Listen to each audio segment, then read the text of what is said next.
Ethics Act, after those 2 convictions, did you decide to read the act? You got 14 seconds, Prime Minister. Yes, I have read the act a number of times. Are you aware of Section 21? Yes, since I've read the act, I'm aware of Section 21. What does it say? I can pull it up for you, but if you have it in front of you, you can remind me. Well, it says a public office holder, of which you are one, shall recuse himself or herself from any discussion, decision, debate, or vote in any matter in which, in respect of which he or she would be in a conflict of interest. Now, what you've admitted today is not just that you were in a conflict of interest, but that you consciously recognized in your May cabinet meeting that such a conflict might exist. That it didn't just slide by your desk, that you were consciously aware that there was an inappropriate link to your family that would put you in a conflict. Why did you, at that moment, not call the ethics commissioner and recuse yourself? That is simply not true, Mr. Poilievre. The issue of advancing issues for one's own. And by the way, the ethics commissioner is looking into this right now, and I fully trust his judgment on determining it. But at the same time, my concern around recusing myself was a question around perceptions, because I knew full well that this Canada Summer Students Grant Program was not going to directly benefit my mother or my brother. Your 16 seconds are up. Your 16 seconds are up. I'm going to ask you again, because nobody believes you when you say you don't know how much money your family has got from the We Group. So you've had a month to look into that. You knew you were going to testify here. Again, how much money total have your brother, mother, and spouse received from this organization? How much?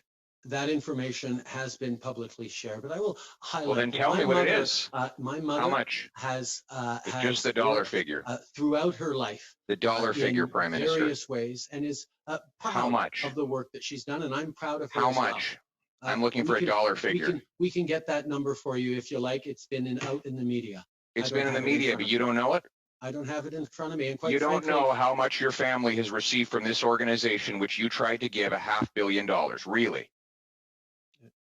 Can I answer, Mr. Poilievre? I'm waiting. You haven't done an answer so far. Let's make this the first one.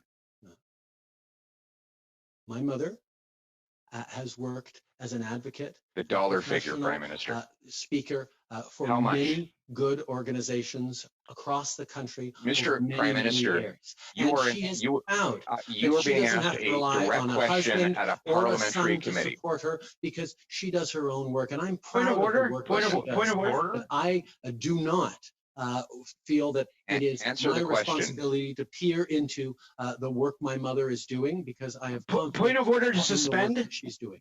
Point of order to suspend. I've come to learn that the chairperson's power has gone out and is no longer part of this meeting. May I propose that we? It's okay. We can keep. Prime Minister and I can continue talking. No. I suspected that might be a problem. It's very convenient timing for the lights to go out. Look, I got a message to the effect that his power has gone out. I have no reason to distrust him. I hope you don't pull the fire alarm now. Yeah, well, look, there's no intent in my own private home here in the middle of a pandemic. I don't have a fire alarm. I propose the general process is that the vice chair assumes the chairing of the meeting. So we'll continue. And that would be me. So we'll continue the meeting, and I now give the floor to the member for Carleton. Mr. Prime Minister, you have, I'm going to ask you one last time, how much did your family get from this organization? How much? Have you read the Conflict of Interest Act, Mr. Yes, Poilievre? I have. How does it define family? I'm asking you. How does it define I'm asking you how much your family got. The Conflict of Interest Act defines family as spouse and direct dependents. Point of order. So you're not going to answer that question. Point of order. So you're not going to answer the question then. So you're not going to answer the question about how much your family received. Okay, you're right. Older gentlemen, if you for Mr. working with we, and it was cleared Mr. by Prime the ethics Minister? commissioner ahead of time. Okay. Mr. Point of order, Poilievre, can I Mr. welcome back Poilievre, Wayne Easter? Can I welcome back Wayne Easter, a man we've deeply missed? Come on, Wayne, where have you been? Were you a bit of a puppy? look, I had you things know, under it wouldn't control be, for you while you were gone. I God help imagine us, that, Wayne. Pierre, it wouldn't be the first time you tried to put my lights out, and that's exactly what happened, Pierre. We got a thunderstorm here. Anyway, where will you're well into your 5 minutes, but go with one last question. Mr. Trudeau, I'm going to conclude by asking you, you claim that you have no knowledge of the amount that has been paid in expenses to your spouse. You correctly pointed out that the Act defines family as including a spouse. Therefore, you know you're under investigation regarding the Act. I'm going to ask you again, how much in total, and I'm looking for a dollar figure here, sir, how much did your spouse receive in reimbursed expenses or other benefits from this organization? How much? Your Mr. Prime original Minister. question, Mr. Poilievre, was how much was my immediate family? I asked you a my different family question now. paid for How much? the work Mr. with me? Poilievre, the My Prime mother- Minister has the floor. My wife has never been paid since I was Prime Minister. Reimbursed by for we. expenses. Mr. How Poilievre, much? Mr. Poilievre, could we please have order? We'll allow the Prime Minister to answer the question, and then we'll move on to Ms. Zerowitz. Sorry, Julie. Mr. Prime Minister, you have about 30 seconds here. The ethics commissioner has fully cleared my wife to continue her advocacy and her work with We Charity and other organizations How much? in the kind of work that she's been doing all her life. Just the That dollar she's figure. doing it unpaid for We. She is not being paid by We for her advocacy or for her podcasts. They are simply reimbursing her Expenses. for expenses. Thank you, Mr. Prime Members Minister. of Parliament can't vote in the interests of Canada while their family members are threatened as consequence of those votes. It is unacceptable, as the Prime Minister said, which is why it's so strange that he accepted it. Right. His government produced a briefing note which exposed these threats to the MP's family 2 years ago. And yet the diplomat that worked to punish a Canadian MP's family is still in Canada when the Prime Minister could have expelled him. Why didn't he expel this diplomat? The Right Honourable Prime Minister.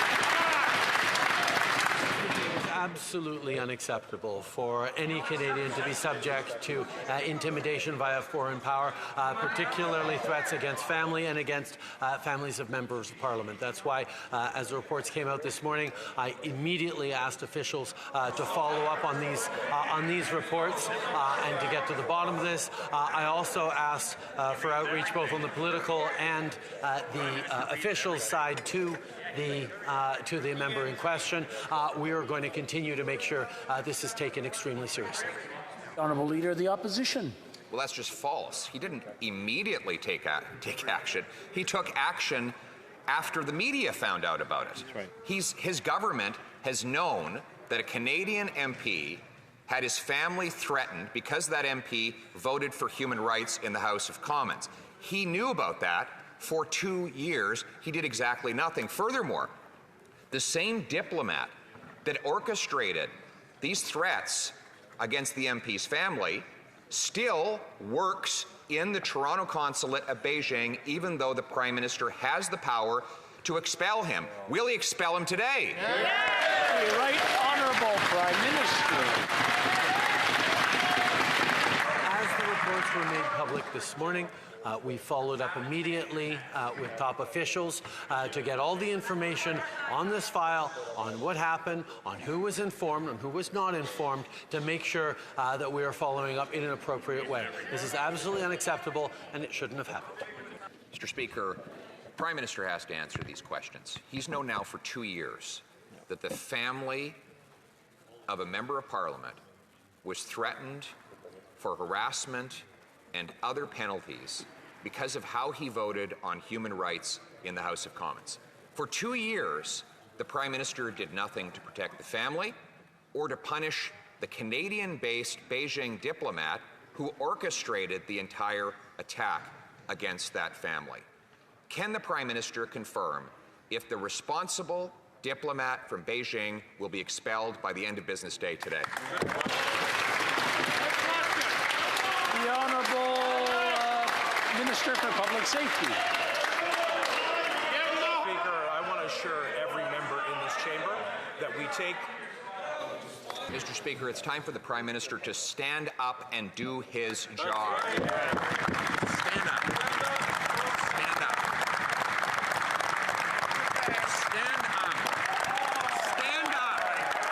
Stand up for once. I just want to remind the Honourable Order. I want to remind the Honourable members to speak through the Speaker and not directly to each other. The Honourable Leader of the Opposition. Will the Prime Minister finally stand up for this country and its people against a foreign dictatorship that has been interfering in our land for far too long? Yes or no? Honourable Minister of Public Safety. Mr. Speaker, is delivered is a bureaucracy that costs $20 billion more per year. That's $1,300 per Canadian family, a 50% increase. And for what? For immigration services not being delivered, for veterans who can't get answers to their requests, and now taxpayers who won't be able to get answers to their tax questions before the filing deadline on Monday. Given that Canadian taxpayers are not getting the services they pay for, is it time for them to go on strike as well? Honourable Prime Minister. We'll take no lessons from the Conservative Party of Canada, whose approach on services to Canadians was to close Veterans Affairs offices, cuts with services to women, to fight with the unions, including with legislation that was anti-union, like 525 and 377, which that member voted in favour of, or furthermore, continuing to put cuts across the board. We've stepped up to support Canadians. Our public service stepped up to help Canadians through the pandemic, and now we're in negotiations to make sure we get the right deal for them and the right deal for Canadians. The Honourable Leader of the Opposition. This guy is so out of touch. Here we have 150,000 people on strike, the biggest federal strike in Canadian history. Canadians can't get their services. Meanwhile, their housing costs have doubled and crime is ravaging through our streets. And what is he going to do today? Well, start spreading the news. He's leaving today. He wants to be a part of it. New York, New York. These are small-time blues. They're melting away. I'll make a new start of it in old New York. Mr. Speaker, I can't sing very well, but at least I pay for my hotel rooms. Will he pay for his hotel costs when he goes to New York tonight?